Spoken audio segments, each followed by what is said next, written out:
amazed at the engagement and the enthusiasm of everyone at the conference.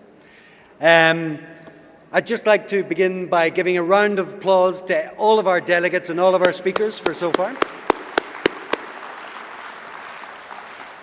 So this evening we're going to hear from some of our sponsors, and we'll also have some entertainment in the form of a sonnet recitation, some excellent music from the Virtuoso School of Music, and perhaps a little dance from me. I don't know, I might do something at the end.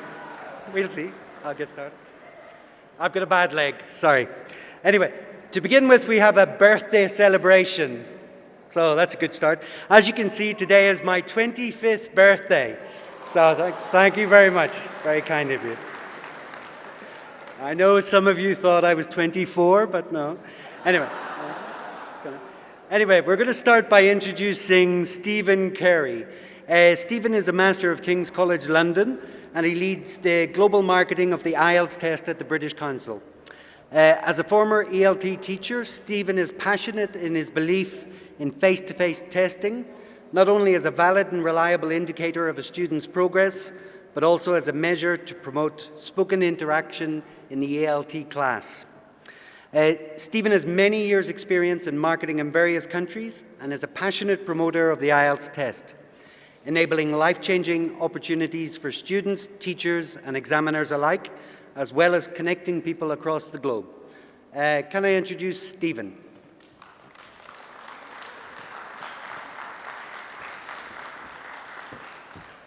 Very kind, Michael, thank you. I really hadn't wanted you to say all that. Welcome to each and every one of you on behalf of IELTS globally. I'm sure you're all familiar with the wonderful success story that is IELTS.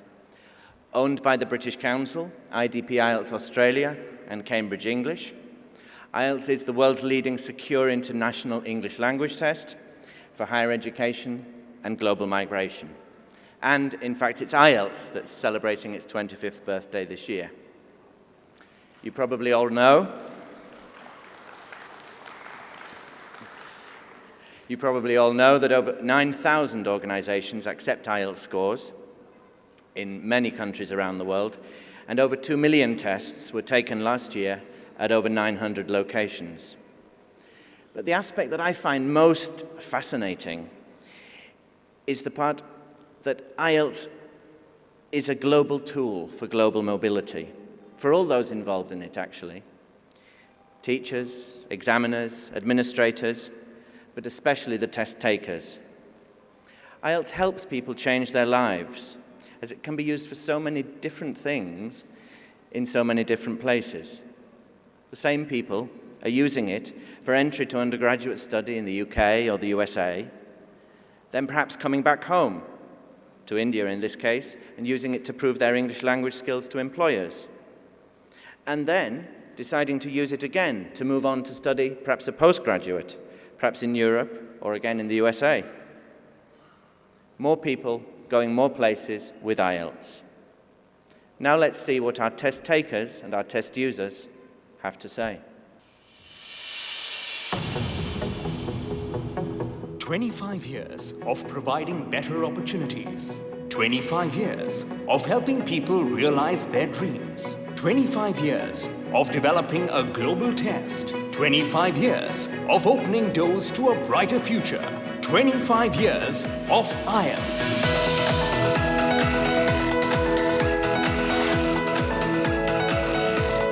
The journey of the IELTS test from 1 to over 130 countries across the world has been an incredible one.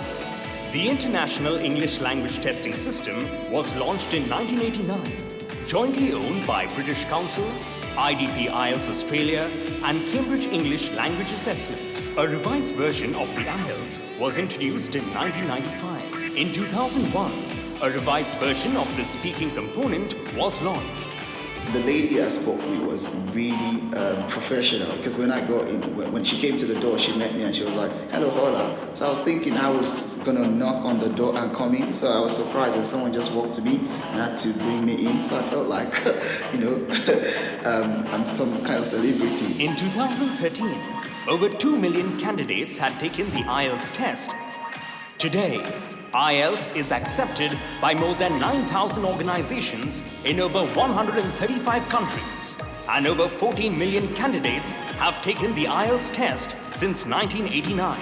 IELTS is a people-focused test that is shaped as per the candidate's needs. I decided to have my master's degree in the UK, so I took the IELTS because it's like the passport to every institution. There are two versions of the IELTS test, the academic module and the general training module. IELTS tests are held in over 900 locations across the world, with tests up to 4 times a month. It was really easy to find where to do IELTS. You just need to go to the website and then tell you all the centers. I think in the United States, IELTS is becoming much more well-known and accepted by universities and is really setting the standard for college admission. IELTS it cares for people. It actually has measures in place for special needs candidates. I would recommend IELTS to anyone because they've got good reputation. It prepared me for my real life. I can understand people talking with different accents. It's valid everywhere in the world. It's valid worldwide, so it's a good option. The IELTS exam really opened the door for me.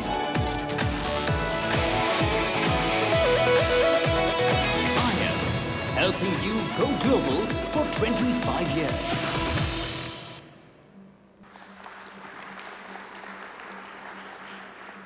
Very kind, thank you. Now I'd like to ask to the stage Sarah Deverill. Sarah has a career spanning 30 years as a professional in the world of education, assessment, and cultural relations. She's been working closely with IELTS in various capacities over the past 16 years, including in Italy and in China, and now she is here in India as Director Examinations, India and Nepal. Sarah Deverill. Friends and colleagues, as Stephen has indicated, I've personally been involved with the IELTS test in one form or another for the past 16 years, or just over 3/5 of its lifetime. So I'm very proud and delighted to be here today celebrating its 25th anniversary. I was actually in China for its 20th anniversary, celebrating that in Chengdu, for those who know China. Globally, as we've said, IELTS has rapidly become the largest high-stakes test for the purposes of demonstrating competence in English for mobility and higher education. I've personally seen the test grow by over 50% in my last 3 years in India. And the growth has been driven by its wide recognition in many different destination countries, with more than 9,000 educational institutions, employers, professional associations and governments in 135 countries around the world now accepting IELTS. Here in India, the test is available in 42 cities, from Mumbai to Guwahati and from Amritsar down to Trivandrum. So it's also available on 48 test dates throughout the year. So as you can imagine, it keeps us very busy. For the 4th year running, the British Council will be awarding 8 IELTS scholarships of 300,000 rupees each as a contribution towards tuition fees. Last year's winners were heading to study destinations in the UK, Australia, the US and Canada, while the shortlisted candidates were headed for many other destination countries. Entries for this year's scholarship programme close on the 30th of June, so we look forward to selecting a further group of well-deserving candidates. Finally, IELTS in India has provided professional development opportunities to over 200 teachers, at least, across the country, who've worked with us as examiners, while it's also contributed enormously to the washback effect of 4 skills teaching and learning of English in classrooms across the country. So many thanks to those of you here today who've been part of this IELTS journey, and I hope you will join us in wishing IELTS a very happy 25th birthday. Thank you.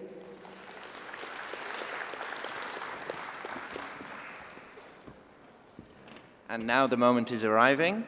I'd like to ask Rob Lines to come up and join us here on the stage for the cake cutting ceremony. Rob is Director, British Council, India.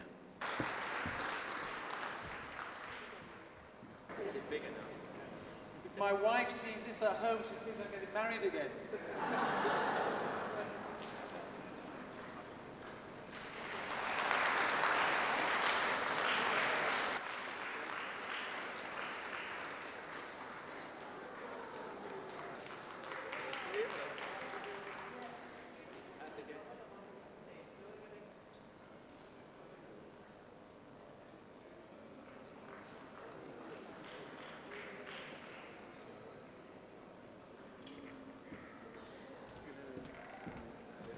And we'll all be sharing a piece of cake at the high tea a little bit later. Yeah. Thank you. Thank you very much, everyone. Anyway, I'd now like to invite John Gardine, who is the head of drama and performance for Trinity College. Thank you, John. To all the other speakers on this great event we've all been sharing the last couple of days. My colleague shortly will be reading a message from our chief executive, Sarah Kemp, who can't be here, unfortunately. I just very briefly have to mention two other people that I need to thank. First one is William Shakespeare. He's 450 this year, so he's a bit older than IELTS, I'm afraid. But we've been doing a lot of drama and Shakespeare-related work at this conference, and he tells me he's greatly enjoyed being here and meeting you all. We're also doing a draw on our stand, for which the prize is a very nice edition of his complete work. So if you haven't already entered for that, please do so, and it'll be drawn at 11:30 tomorrow morning. The other very heartfelt thank you I have to make is to the students from the DRS International School here in Hyderabad and their teacher, Mrs. Beulah Suchitra, who we've been working with over the last couple of weeks to rehearse and perform a play called Macbeth, the Untold Story, which some of you may have seen yesterday in a seminar and also subsequently in a sort of guerrilla pop-up version in the exhibition hall. I'd also like to thank other colleagues at the school and at Orient Black Swan who were instrumental in pulling together that event, but in particular the students, as I say, who just did a fabulous job, and I'm very proud of the work that they did. However, there's one more treat we have in store with you, and this manages to combine both William Shakespeare and the DRS International School, because we're very pleased to welcome another student, Ananya Kosuru, to the stage, who is going to share with you and us one more piece of Shakespeare. This is his very celebrated and wonderful poem, Sonnet number 23. So, thank you.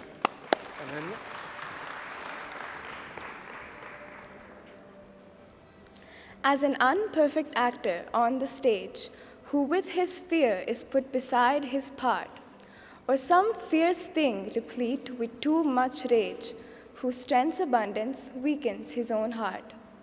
So I, for fear of trust, forget to say the perfect ceremony of love's rite, and in mine own love's strength seem to decay, overcharged with burden of mine own love's might. Oh, let my books be then the eloquence and dumb presagers of my speaking breast, who plead for love and look for recompense, more than that tongue that more hath more expressed. Oh, learn to read what silent love hath writ. To hear with eyes belongs to love's fine wit.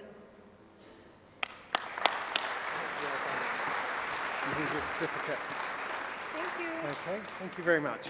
Thank you, Amy.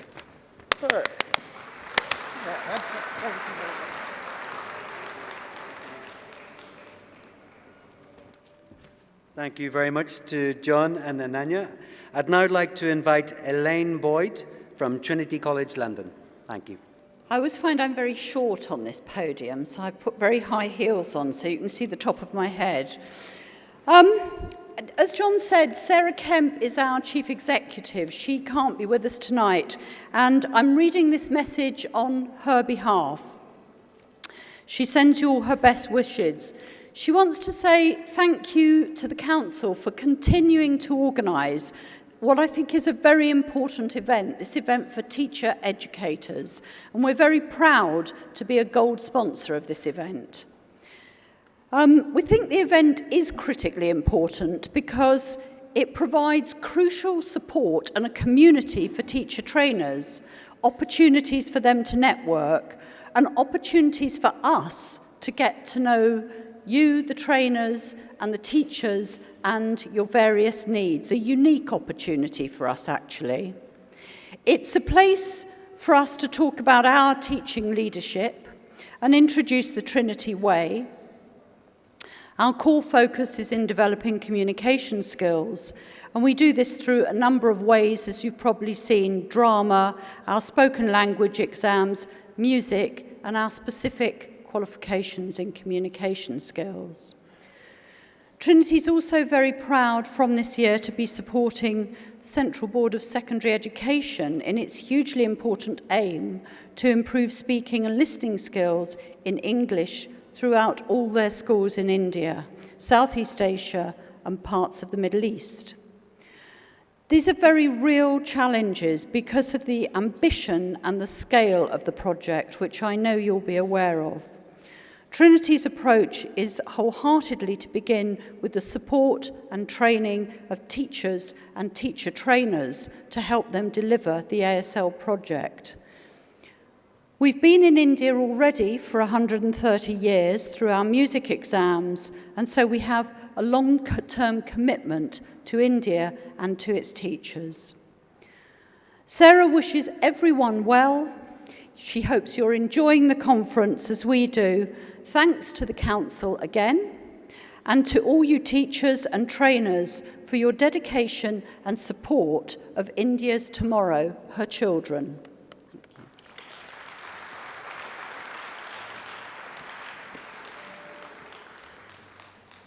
Thank you, Elaine. I'd now like to invite Tim Herden from Oxford University Press.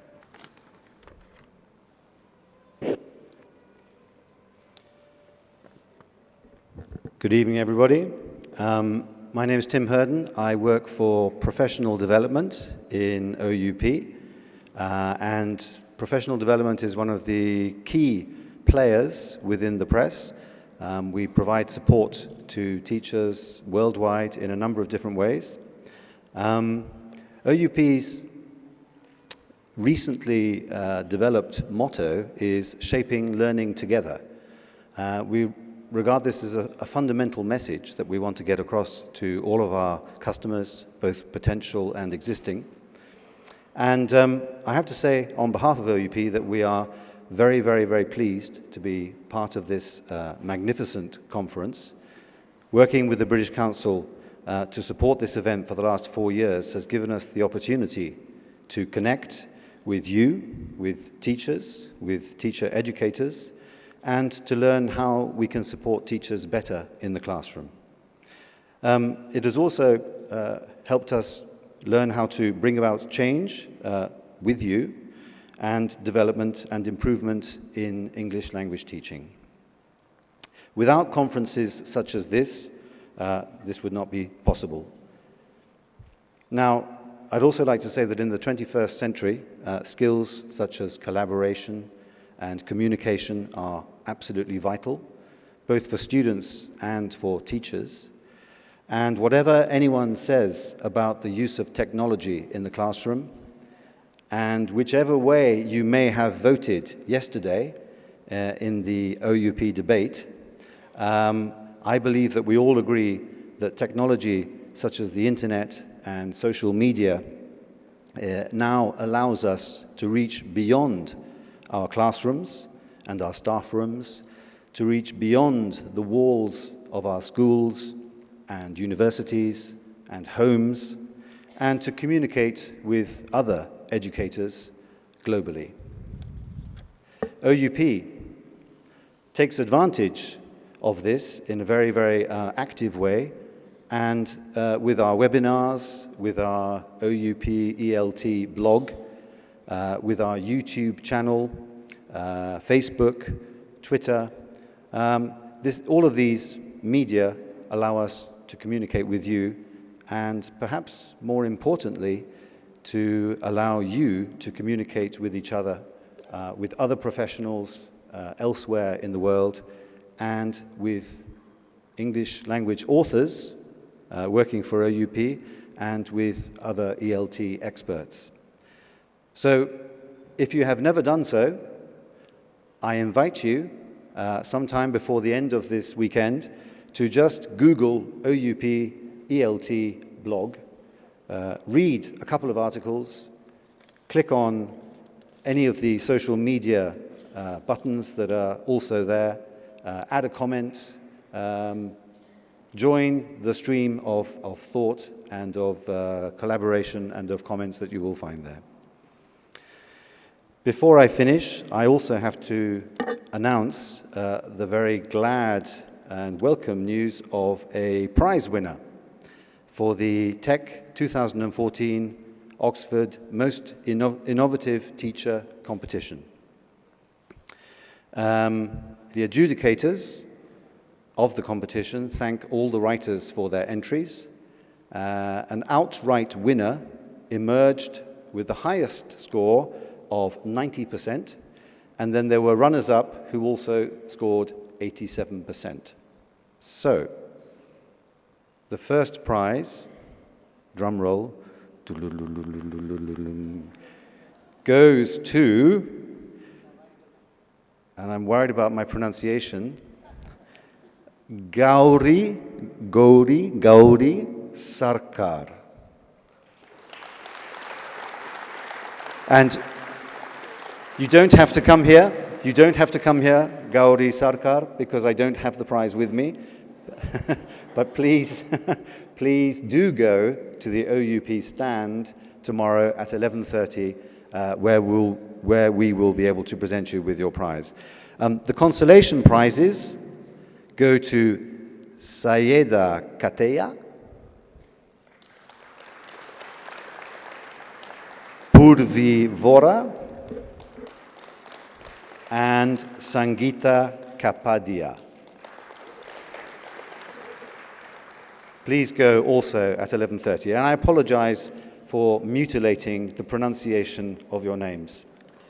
So, to finish, on behalf of OUP, I thank the British Council for this magnificent opportunity to be part of the conference, and for the opportunity it has given OUP to work with teachers, and for the opportunity it has given me personally to come to India for the first time and to meet some very, very, very fine people here at this conference. Thank you very much.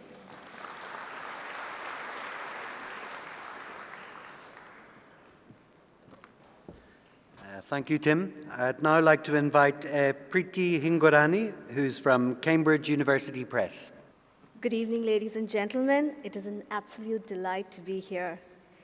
English Language Teacher Education Conference is a think tank for all in the field of ELT.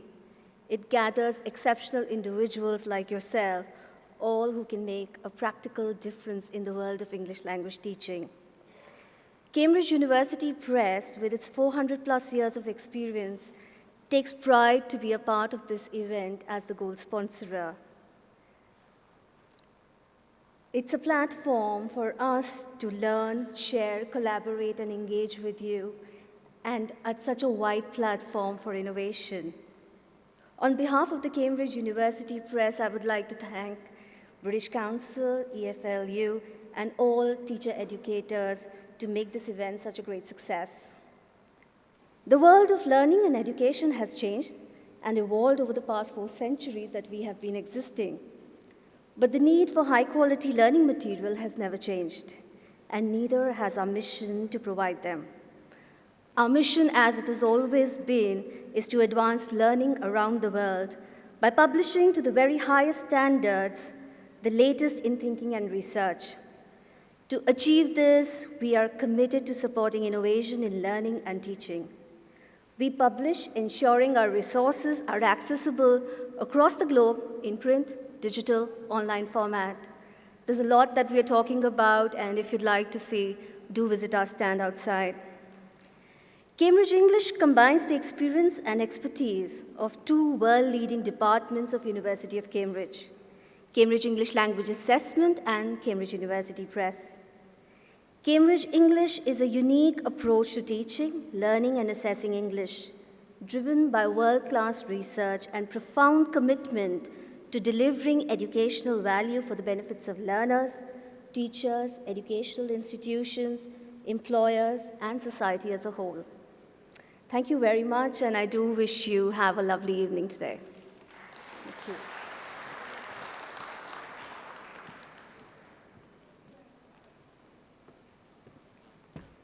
Thank you, Preeti. I'd like to invite Dr. Elaine Higgleton of Collins. Thank you very much, Michael. Thank you very much for giving me this opportunity to talk to you this evening. Collins is delighted to be here and delighted for the first time to be one of the sponsors of the very prestigious TEC event. And we'd like to thank the British Council for giving us the opportunity to take part. I'm here tonight standing in for Mr. Krishna, who is the MD of Collins in India. He had to get back to Delhi earlier this afternoon. He's busy selling books, which is what he should be doing. Some of you may know this, but Collins has actually been an educational publisher for nearly 200 years. We might be new to India, but we're not really the new kids on the block globally. We've got an extensive publishing range for schools in the UK, and we're major players in the UK schools market across primary and secondary, English language and literacy, maths and science, humanities, history, geography, atlases. We also publish for the IGCSE and the International Baccalaureate, and we also publish for curricula in other parts of the world, most notably Abu Dhabi.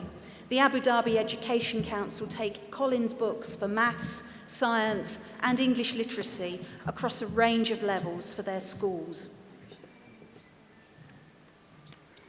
As you may know, you might have seen our stand, we're now launching an educational publisher here in India.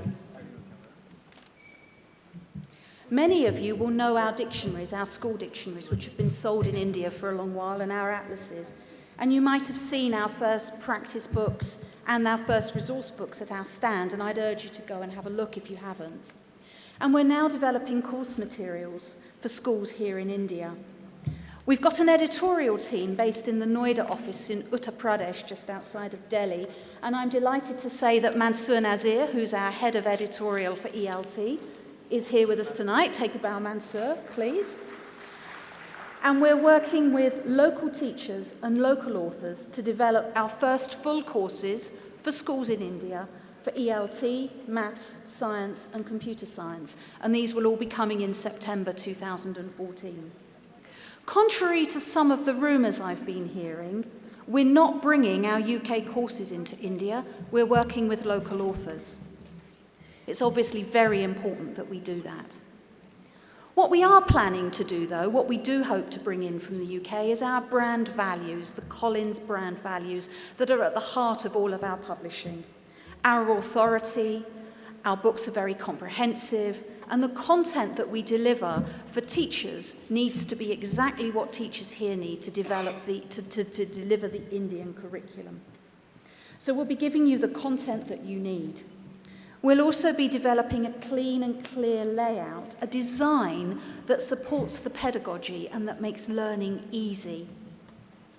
We're also going to ensure that the content is fully supportive, that there are the teacher's guides and teacher's resources that you need to help you deliver the materials in the classroom, that we give you exciting and innovative digital content to use, and that we also deliver some professional development to help make sure that you as teachers are always learning and are always improving and honing your skills. Everything that you need, basically, to help you here in India. Now, we know that for India, we're new. We may have been in the UK and other markets for 200 years, but we're new here. We know that. And we know that change can sometimes be difficult. We all like what we're very familiar with. And books can become our friends. I know books are friends. I've got lots of mine on my Kindle. But we live in a changing world, and I hope that when you see our new courses, particularly when you as ELT teachers and educators see our ELT materials and our ELT resources, that you'll agree that sometimes it's good to make new friends. And I'd urge you to let Collins India be the new friend that helps you as teachers and that helps your students get the knowledge, practice the skills, learn the skills that we all need to embrace a changing world. So thank you very much once again for letting us be here to talk to you. And the Collins India team will look forward to seeing you all again next year with lots more books. Thank you very much.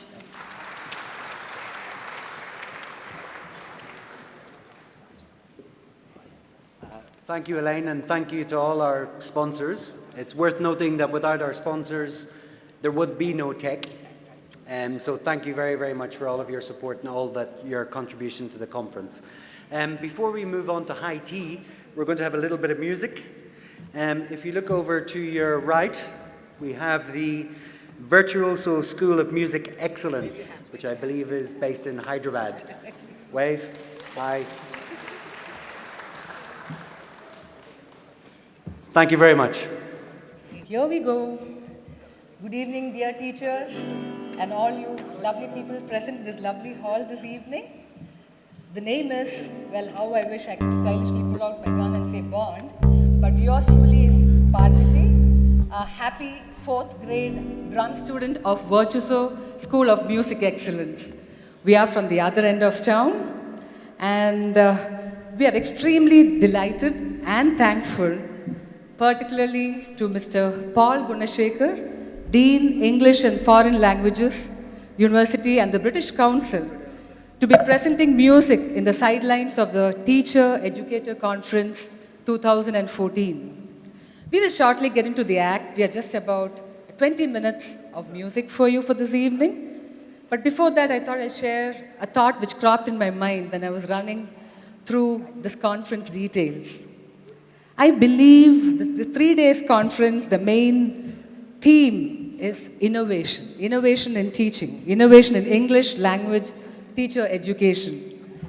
I saw technology, social media being talked about, mentoring and the like. So I was just wondering, why don't you also think about music as part of your innovation projects? So I guess this evening should definitely throw up some possibilities for all of us out here.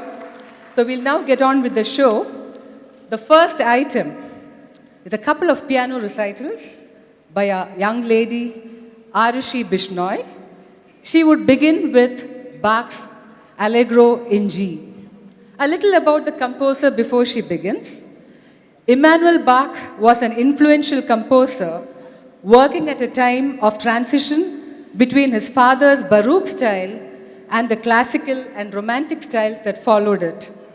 He applied the principles of rhetoric and drama to musical structures. Arushi?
I'll thank you all for Arushi.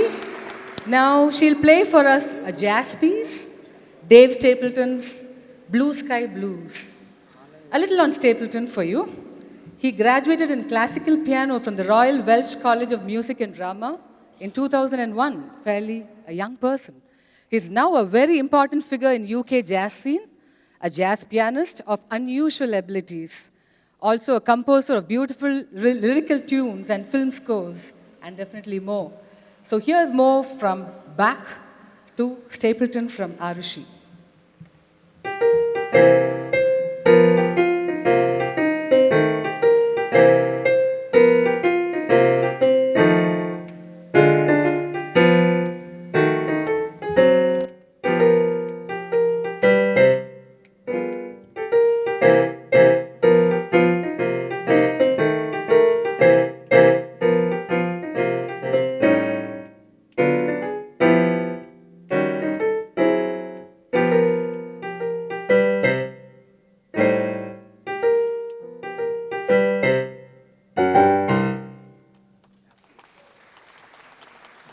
Thank you, Arushi.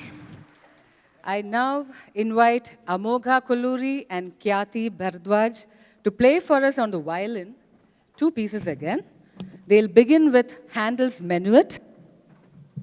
A little on Handel again. Handel, born in the mid-17th century in Germany, actually lived in England for most part of his life and became a very famous composer of operas and instrumental music. In 1749, he wrote music for royal fireworks to celebrate the end of the European War. And it's very interesting. Played by a band of more than 100 musicians, including bassoons, horns, trumpets, drums, and perhaps even the strings. Actually, he was slightly defiant of King George. King George made a statement that he hoped there would be no fiddles. The music is large-scale overture followed by dance movements, of which the joyful minuet is the last.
Thank you.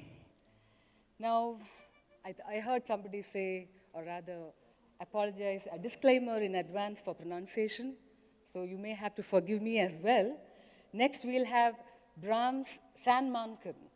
19th century, Brahms, famous for symphonies, had strong interest in folk music too. The first of the folk songs he composed, dedicating to his mentor's children, is a Sandmanken. It is about the mythical Sandman who lulls children to sleep and helps them have pleasant dreams by sprinkling magical sand into their eyes. Here's again Amoga and Khyati, supported by Kevin.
We now have Francis Sajja Israel playing for us a jazz piece on the piano. I've got rhythm. That's by Gershwin. A little on Gershwin and on this piece, this actually became a jazz standard. This was composed by George with lyrics by Ira Gershwin and published in 1930, which became a jazz standard, and its chord progression known as the rhythm changes for those of us in music is a foundation for many other popular jazz tunes. Francis?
Thank you, Francis. We next have a guitar number by Aditi Gupta. Since innovation is your theme, the guitarist is out there. Aditi is out there on to your right. We've been a little innovative in the spacing out here. So she's going to be playing Bach's Minuet in G. The Minuet in G major is originally a keyboard piece included in the 1725 notebook for Anna Magdalena Bach. Until 1970, it was attributed to Sebastian Bach, but now It is universally attributed to Christian Petzold. It was one of Bach's masterpieces. Aditi?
Thank you, Aditi and Clayton.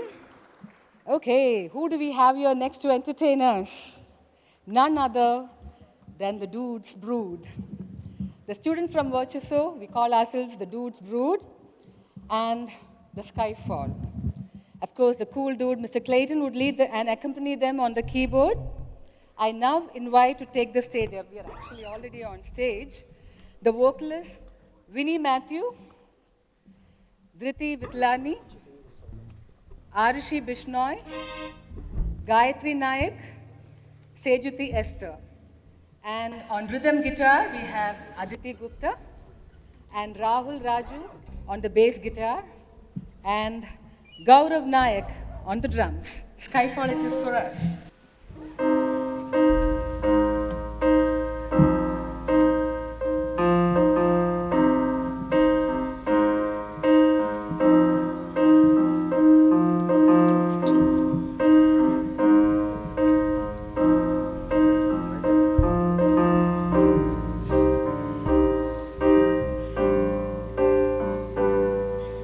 This is the end.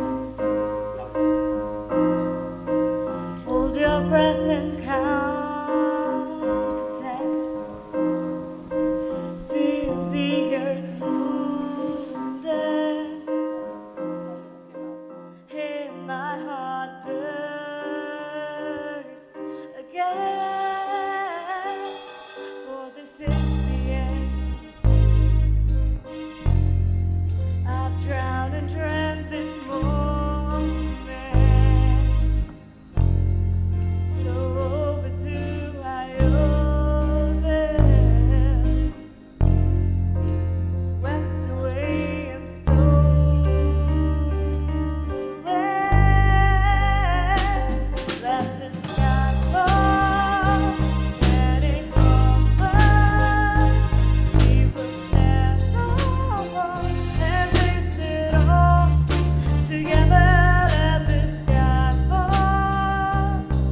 Now, we come to the last piece that we have put together for you, Chopin's Nocturne. Chopin's Nocturnes constitute 21 short pieces for solo piano written by Chopin between 1827 and 1846. They are generally considered among the finest short solo works for the instrument and hold an important place in contemporary concerts. Although Chopin did not invent the nocturne, he popularized and expanded on it, building on the form developed by Irish composer John Field. In his youth, Chopin was often told that he sounded like Field, and actually Field didn't like him much, while later in time, Field was described as sounding Chopinesque. I now again invite Francis to render some magic on the keyboard with this classic piece.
And with that, we from the Virtuoso School of Excellence will take leave of you with our best wishes to each and every one of you out here, and with the hope that music will not just make whole life lighter, but your teaching lighter and easier as well.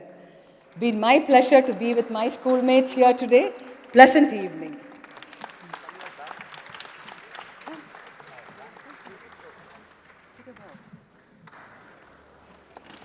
Thank you very much. I'd like to invite everyone up on the stage.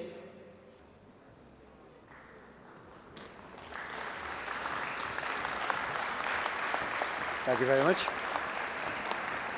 We're going to take a bow. I believe we have some... Ah! Thank you very much. Paul?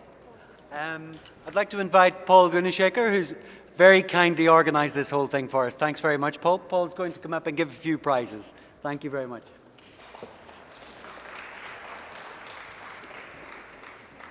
There you are.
Okay, I was going to do my dance, but apparently the kettle is boiled, and so it's time for High Chai, which is in Hall 4, where we had our lunch today. So thank you very much, everybody.